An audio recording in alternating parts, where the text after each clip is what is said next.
Boa noite a todos. Se vocês puderem, quiserem vir um pouco mais para cá, seria melhor por conta da chuva, que já faz um barulho extra, e aí para chegar lá no fundo a voz tem que exigir um pouco mais da garganta.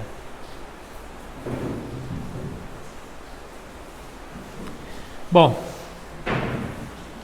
então nós vamos falar desse tema, Pai, perdoa-lhes, né? Então essa é uma fala de Jesus. Acredito que todos nós já conhecemos essa fala, né?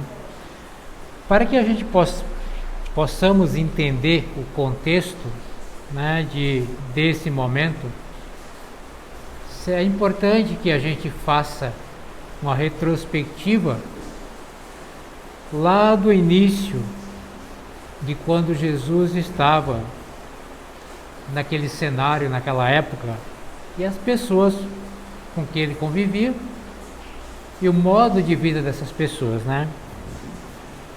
Então, há 2000 anos atrás, nós encontramos Jesus reencarnado na Terra, portador de uma missão grandiosa e que habitava naquele momento no meio de uma grande multidão de pessoas, né? Porque eles acabaram, esses grupos, era um grupo muito grande também, que tinha ideias bem diferentes das do Cristo. Na época que Jesus reencarnou, aproximadamente 200 anos antes do Cristo, né, já tinha seitas religiosas, foram criando, e essas seitas vieram de lá até aquela época, aonde as pessoas mantinham esse entendimento com relação nessas seitas as seitas religiosas que eles cultivavam. Então existia aí o judaísmo, que acabou se derivando e nasceu, vou falar aqui de três seitas diferentes, tudo lá dentro mesmo, né? Mas que cada uma tinha um entendimento e um segmento diferente, né, para caminhar. Existia ainda entre eles mesmos, né, muita discórdia, não se aceitavam, né? Então, por exemplo, os fariseus com os saduceus tinham uma dificuldade grande de convivência pelas ideias religiosas, mas que essas seitas tinham derivado de um mesmo caminho, né? Só que acabou cada um seguindo a sua direção. No entanto, por exemplo, os fariseus, eles eram muito rígidos, né, com relação à religião que eles seguiam, né? Eles procuravam ser muito fiéis aos livros, né? Principalmente a Torá e o Pentateuco, que eles seguiam como cartilha, né, primordial para a religião. Mas tinha uma dificuldade grande, porque cada uma tinha as suas interpretações, né? Então existia essa liberdade, e dentro dessas interpretações acabaram se desenvolvendo entendimentos diversos para cada uma delas. Só que cada uma delas tinha o propósito de ser portadora da verdade absoluta.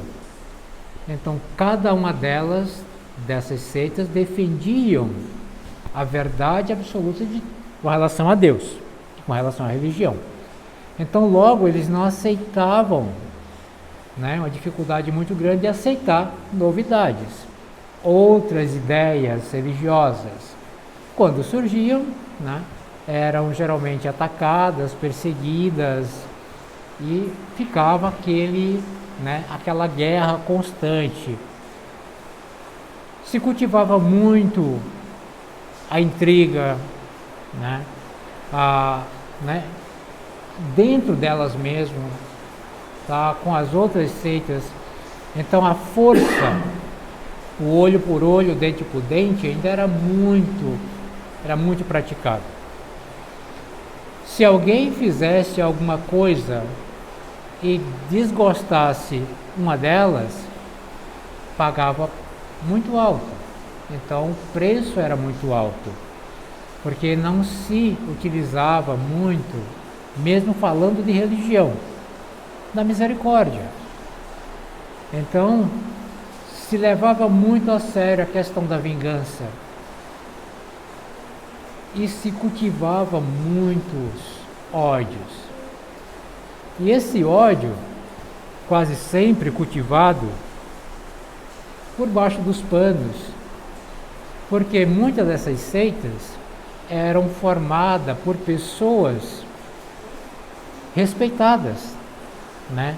Pessoas conhecidas e respeitadas na questão de poder, pessoas que tinham influência, pessoas que tinham riquezas, tá? E essas pessoas acabavam sendo muito respeitadas pelas outras, mas de qualquer forma tinha esses conflitos constantes. Então esse não se dava com aquele, embora tendo como base os mesmos livros, ou seja, os mesmos livros de religioso, né? A Tarô e o Pentateuco. Ambos utilizavam os mesmos, mas discordavam, batiam de frente com relação ao entendimento que cada uma dava para a leitura que se fazia dos mesmos livros. E isso era realmente uma das grandes dificuldades. Então nós tínhamos nessa época aí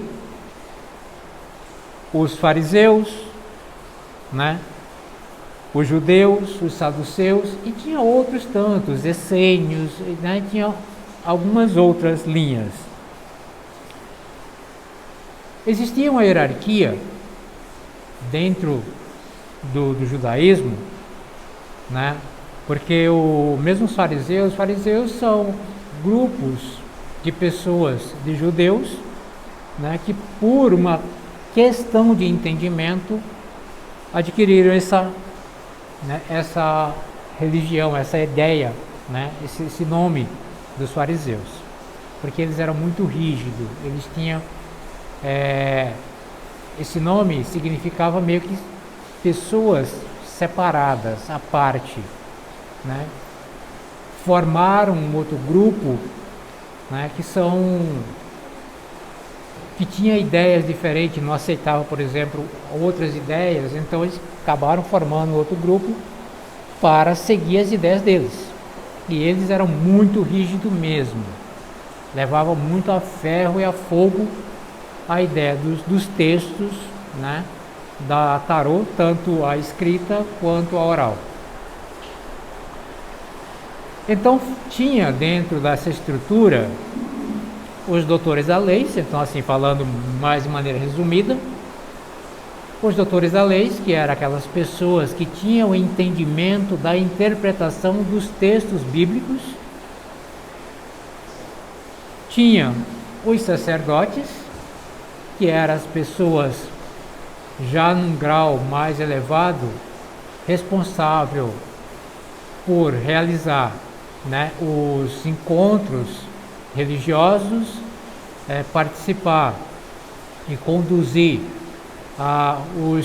as oferendas, né, que se fazia muito na época, né, que se matava animais como oferenda para Deus, e esse sacerdote eram os responsáveis.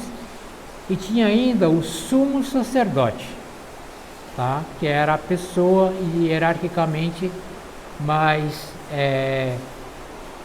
desenvolvida, mais estruturada, que estava num grau de conhecimento superior e que organizava esses grupos de baixo e os levitas. Então esse era basicamente essa estrutura desse pessoal. Só que nesses grupos, essas pessoas elas não participavam só da religião. Da mesma forma que eles tinham essa responsabilidade religiosa, eles também tinham participação política, tá? E também, utilizando a linguagem de hoje, né, participação militar, porque eles tinham poder. Lhes foi dado poder de prender, poder de investigar, poder de perseguir. Então foi dado poder para esses grupos religiosos. E eles agiam também assim. No entanto, nós tínhamos aí pessoas, muita gente, né, culturalmente bem desenvolvida, mas com uma dificuldade muito grande no quesito moral.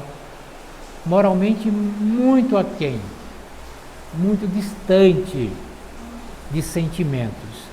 Tinha muito conhecimento no quesito letra, então eles conheciam bastante, eram pessoas inteligentes, pessoas que tinham cultura, mas faltava-lhes moral. E na falta de moral, o entendimento da religião era tudo levado para a questão material. Todas as recompensas trazidas por Deus se esperava que viesse materialmente. Então as pessoas bem-sucedidas eram pessoas abençoadas por Deus.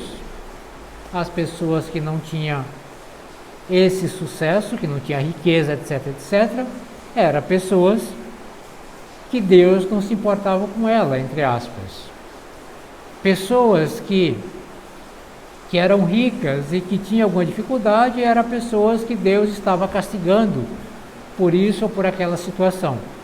Então se tinha muito essa ideia de Deus, mas aquele Deus dos exércitos, o Deus bravo, o Deus que castiga, o Deus que pune, o Deus que persegue, não o Deus de amor que Jesus trazia, né? E por isso, né, com base nisso, é que eles agiam sobre essa autoridade, né? Então, entre aspas, sobre o respaldo de Deus, porque a religião lhes dava esse respaldo. Para que esse respaldo viesse do ponto de vista de força, tinha o Sinédrio.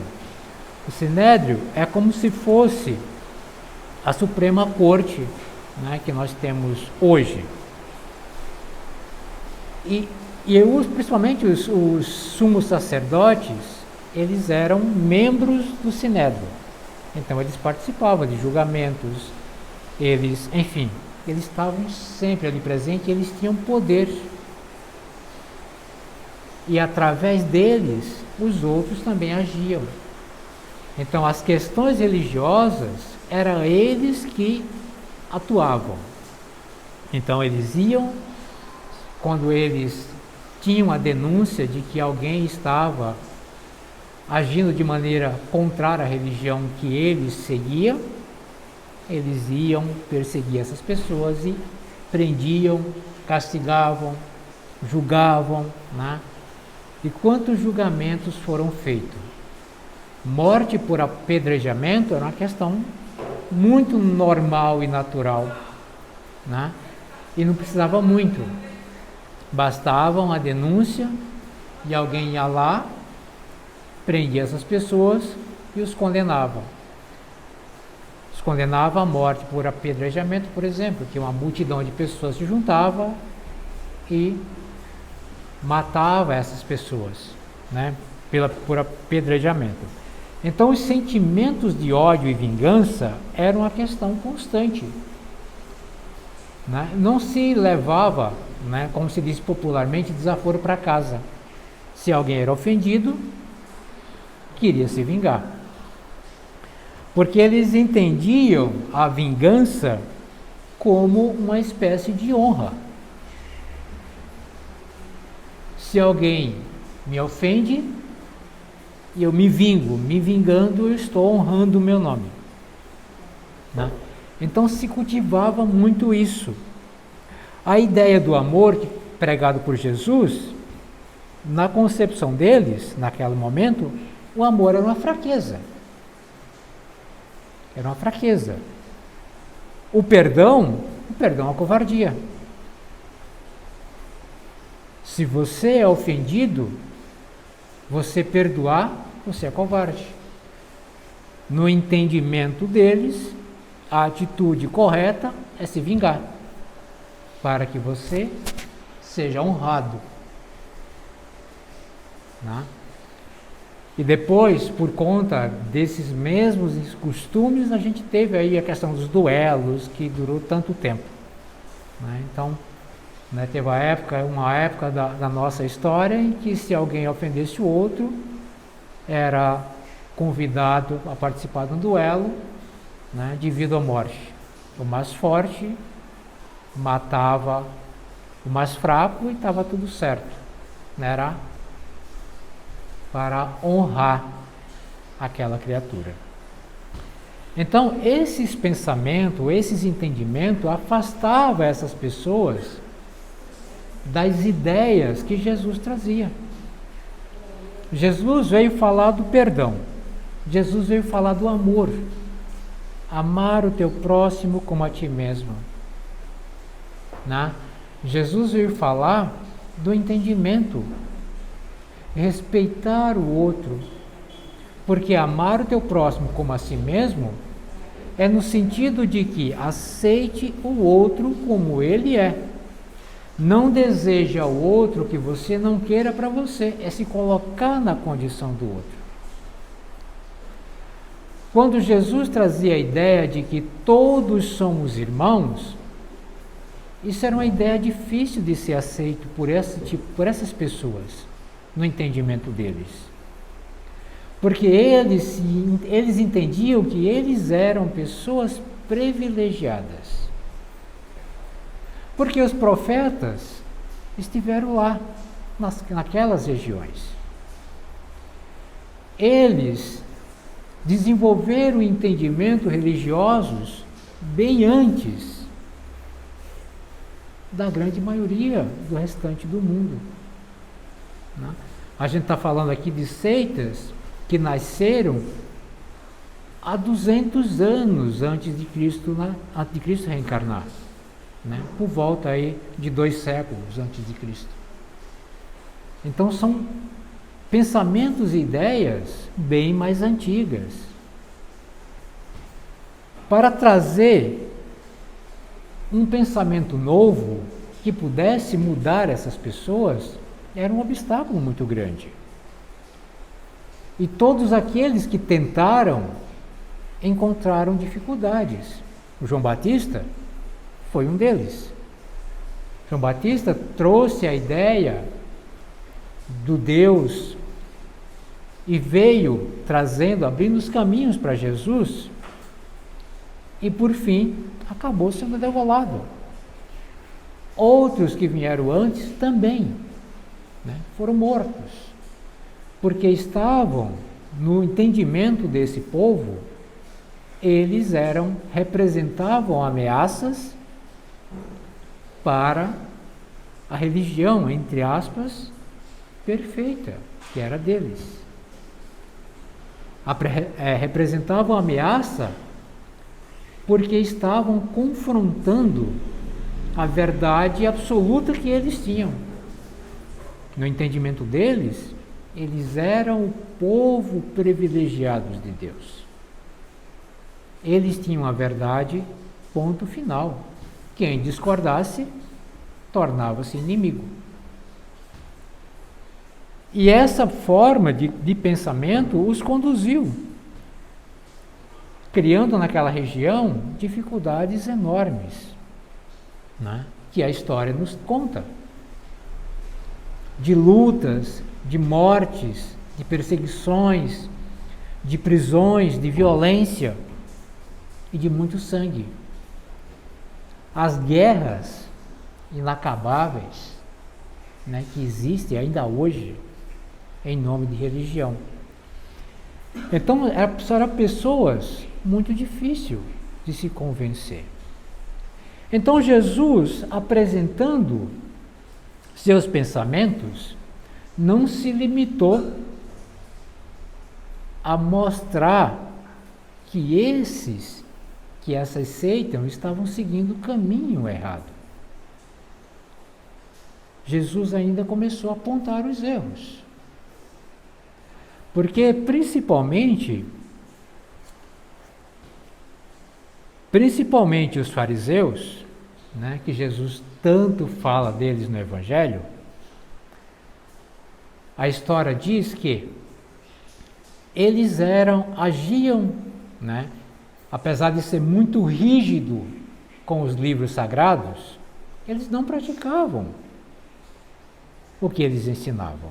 Então eles ensinavam uma coisa, praticavam outra. Né? Então Jesus apresentou tantas ideias, tantos pensamentos, e muitos deles diretamente ligados a esses. Por exemplo, quando Jesus os classificam, né, como túmulos caiados por fora e por dentro, né, aquela podridão. Porque eles apenas viviam de aparência, apenas se mostrava para o povo como se fossem pessoas dignas e santas, e o povo aceitava. Mas quando por dentro, moralmente falando, não era nada daquilo, além de não praticar o que eles ensinavam. Então tinha essa dificuldade. E Jesus atacava. E por Jesus atacar tanto eles, tornou-se inimigo. Né? Eles tornaram-se inimigo de Jesus. Porque eles não concordavam com as ideias do Cristo. Por não concordar com as ideias do Cristo, começaram a procurar uma forma de atacar Jesus, com o objetivo de destruir os pensamentos de Jesus, de destruir essa nova doutrina que estava nascendo. Mas eles tinham uma dificuldade. A dificuldade era que Jesus se tornou popular. Muitas pessoas o seguiam. Se Jesus não fosse popular, era fácil eles eliminarem. Montavam uma emboscada, né, porque eles tinham uma facilidade muito grande de tramar situações para que conseguisse alcançar os seus objetivos. Então não era nada do outro mundo, só que Jesus ficou muito popular. E essa popularidade o dificultavam as suas ações. Então eles precisavam unir força. Juntaram-se então, inclusive, os saduceus, que eram inimigos religiosos dos fariseus, uniram-se para encontrar um jeito de prender Jesus. Juntaram-se e procuraram esses caminhos, até que Jesus foi preso. Mas eles não conseguiam entender, porque o objetivo deles, a princípio, era desmoralizar o Cristo na frente dos seus seguidores, para que, desmoralizando Jesus na frente dos seguidores, Jesus pudesse se contradizer e gerar dúvida na cabeça daqueles que seguem Jesus, desfazendo todo aquele trabalho que o Cristo fez. Só que não aconteceu dessa forma. Porque quanto mais eles tentavam castigar o Cristo, Jesus se mantinha em harmonia. Nada do que eles faziam conseguiam quebrar a harmonia do Cristo. Zombarias, maltratos, enfim, fizeram de tudo com o propósito de eliminar, esse caminho dessa doutrina que Jesus estava criando. Não conseguiram. Então, procuraram um jeito de então matar Jesus. E aí, como eles eram pessoas muito influentes,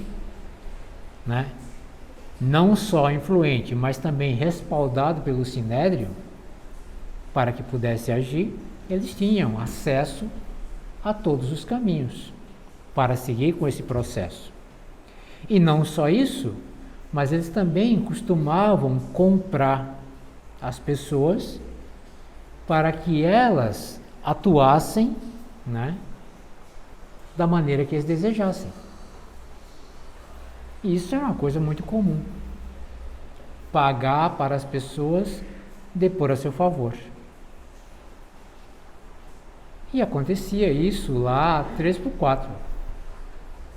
E assim eles conseguiam alcançar os seus objetivos. Até que conseguiram levar Jesus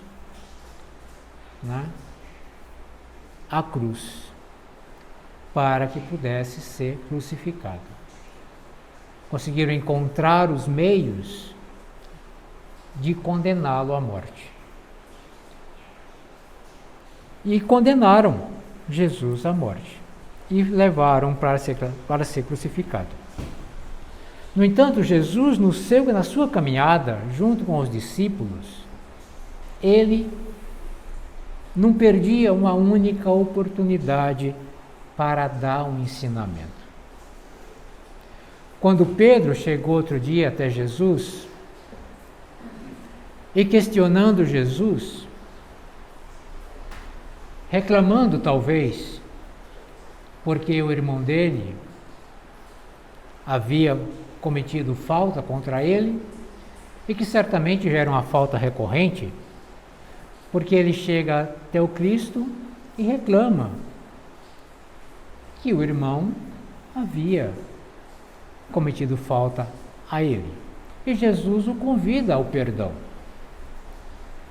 Mas Pedro provavelmente já devia ter perdoado algumas vezes, mais de uma vez. Ele chega até Jesus e fala: mas Senhor, quantas vezes eu devo perdoar? Será que pode ser até 7? Mas Jesus fala: não, Pedro, não 7 vezes, mas 70 vezes 7 vezes. Então perdoa o teu irmão 70 vezes 7 vezes. E Jesus os convida constantemente à prática da caridade, mas não só em palavra, porque ele arregaçava as mangas e ia ao encontro daqueles que precisavam. Quantas curas Jesus não concedeu àqueles que necessitavam? Quantas pessoas Jesus não recebia gratuitamente para atender-lhe às necessidades, principalmente as espirituais? Quantos enfermos espirituais Jesus não curou? Pessoas envolvidas em processos de obsessões profundas. Então, a história nos traz vários relatos desse teor. Era a caridade que Jesus convidava os seus discípulos a praticar, mas não em palavras. Ele convidava em exemplo. Ele ia lá e fazia. O amor era uma constante na vida do Cristo, demonstrada com os seus discípulos, mas principalmente com a multidão que o seguia. Todos que o procuravam eram recebidos de maneira amorosa. E Jesus convidava os seus discípulos para praticar o amor. E dizia a eles: amai-vos uns aos outros, como eu vos amei. Essa é a proposta. Além da proposta de amar o teu irmão como a ti mesmo. Então a base dos ensinamentos do Cristo eram essas. Mas essas pessoas que tinham poder pensavam diferente. Eles pensavam neles. E a religião que eles tinham era os recursos que os permitia realizar as tramas que eles faziam. Permitia que eles conseguissem utilizar a religião para atender os seus propósitos pessoais. E Jesus combatia. E eles não aceitavam. Então, no momento em que Jesus foi levado à cruz, e Jesus lá, eles zombando, né? Jesus pendurado na cruz, e eles gritavam: se és o Messias, se és o Cristo, salva-te a ti mesmo. Se tendes poder, por que não te salva? E Jesus ali, contemplando, porque quem está de cima tem uma visão mais ampla de quem está embaixo, contemplando todos. E em seu último momento ele diz: Pai, perdoa-os, porque eles não sabem o que fazem. Porque eles não sabem o que fazem no sentido de que, apesar de ter ali pessoas com um grau de inteligência muito desenvolvido, eram ainda crianças espirituais. Não compreendiam a profundidade do compromisso espiritual que estavam assumindo. Assumiam e agiam por ignorância. Matando o corpo de Jesus, acreditavam eles que estariam fazendo um bem para a religião deles, quando na verdade estavam se comprometendo espiritualmente. No entanto, como o entendimento de Deus para eles era o Deus dos exércitos, aquele Deus duro, vingativo, e não o Deus amoroso, né? Essa fala do Cristo quer dizer, no entendimento deles, para que Deus não haja contra eles, para que Deus não se vingue deles pela morte do seu filho predileto. Mas, na verdade, Jesus estava dando um testemunho. O testemunho do que ele havia ensinado aos seus discípulos como fazer. Aquela era a oportunidade. Jesus havia dito a eles para que eles amassem os seus inimigos. E ali estava diante daqueles que o tinham na condição de inimigo. E com essa atitude, Jesus, mais uma vez, dá testemunho da verdade que ele pregava, da verdade do que ele estava falando, na verdade que ele entendia, para que os seus discípulos pudessem, mais tarde, fazer o mesmo. De posse dessas verdades, eles pudessem trabalhar em prol da difusão dos seus ensinamentos. E a verdade do amor do Cristo vai além. Paulo de Tarso, que acabou se convertendo um dos maiores perseguidores do cristianismo, também com o respaldo do Sinédrio, né, aonde o sacerdote, o sumo sacerdote, oferecia essa possibilidade, eles perseguiram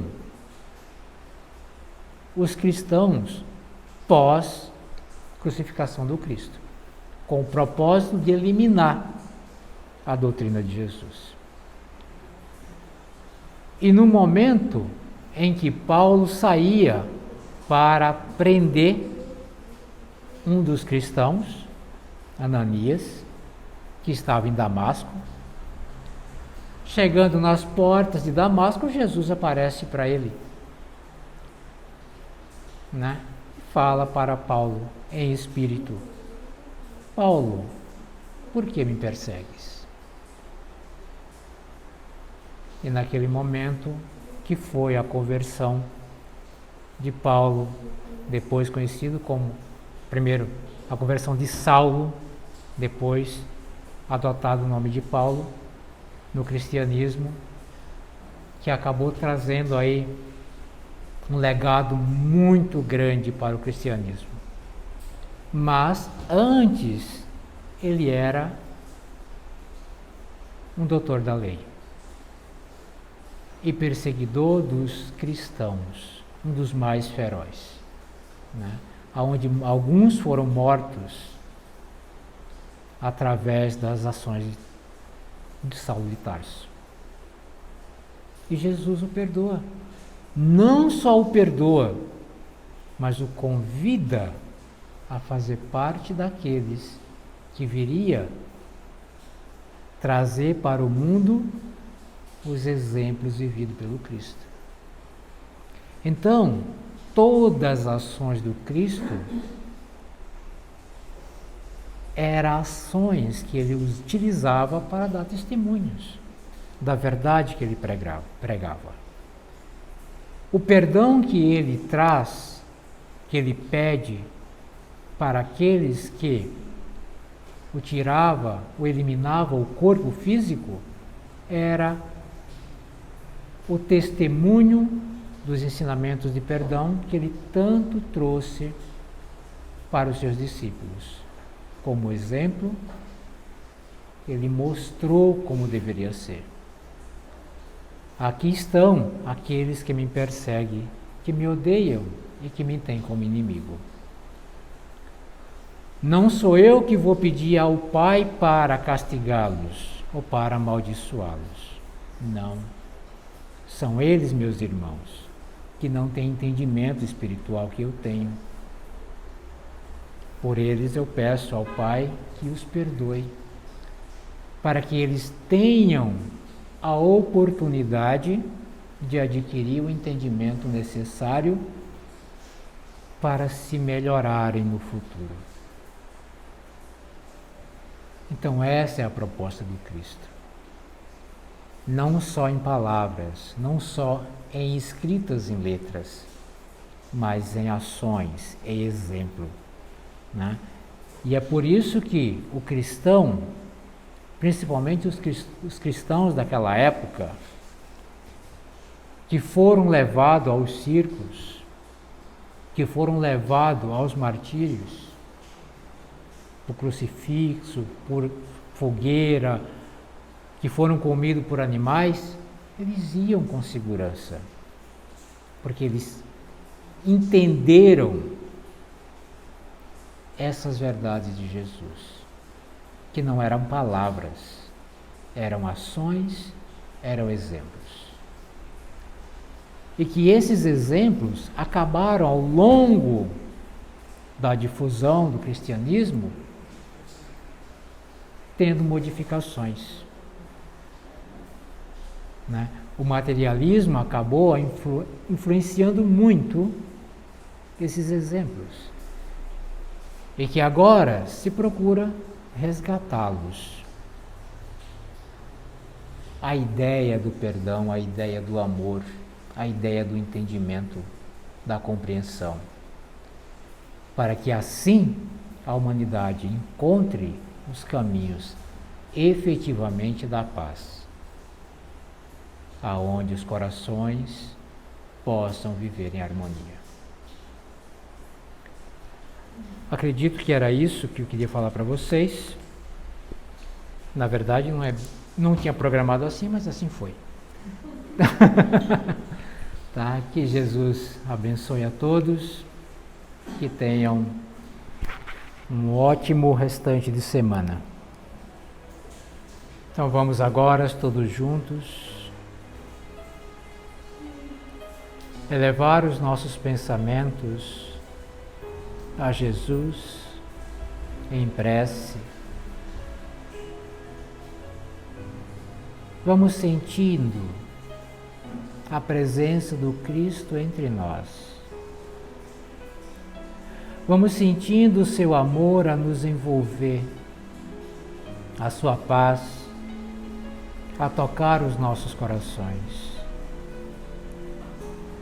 Vamos nos permitindo harmonizar os nossos pensamentos, procurando a sintonia do amor e da paz. E mais harmonizados, vamos agradecer a Jesus pela oportunidade que nos oferece de estarmos reunidos nesta casa, de estarmos aqui buscando nos encontrar com o seu amor, Mestre de amor. Como é bom, Jesus, poder estar contigo. Como é bom, Senhor, poder procurar compreender os teus ensinamentos. Como é bom, Senhor, a alegria de procurar, Jesus, as tuas promessas, confiando nelas, procurando segui-las, na certeza de que no futuro a encontraremos. Nós te pedimos, Senhor, te pedimos para que abençoe, Senhor, e proteja esse nosso orbe terrestre, para que abençoe, Senhor, e proteja as criaturas, nossos irmãos, que aqui habitam, que aqui encontram-se em jornadas evolutivas como nós mesmos, à procura da felicidade, Senhor, que só encontraremos se compreender os teus ensinamentos e se praticá-los com alegria e amor. Mestre querido, abençoai, Senhor, a cada um de nós. Olhai, Senhor, para cada um de nós. E conforme a tua vontade, Jesus, atendei os nossos pedidos. Ouvi, Senhor, as nossas súplicas. E por misericórdia e amor, estende-nos as tuas mãos. Aos nossos irmãos que sofrem, Senhor, que no plano espiritual encontram-se conosco nesta casa, a eles permita, Jesus, o amparo dos bons espíritos. A nós, te pedimos, Senhor, para que proteja os nossos lares, para que proteja, Senhor, o nosso trabalho, para que ilumine as nossas mentes, de forma que elas produzam, Jesus, pensamentos bons, pensamentos e sentimentos que possam fluir do nosso coração, que estejam, Senhor, em harmonia com os teus propósitos. Mestre querido,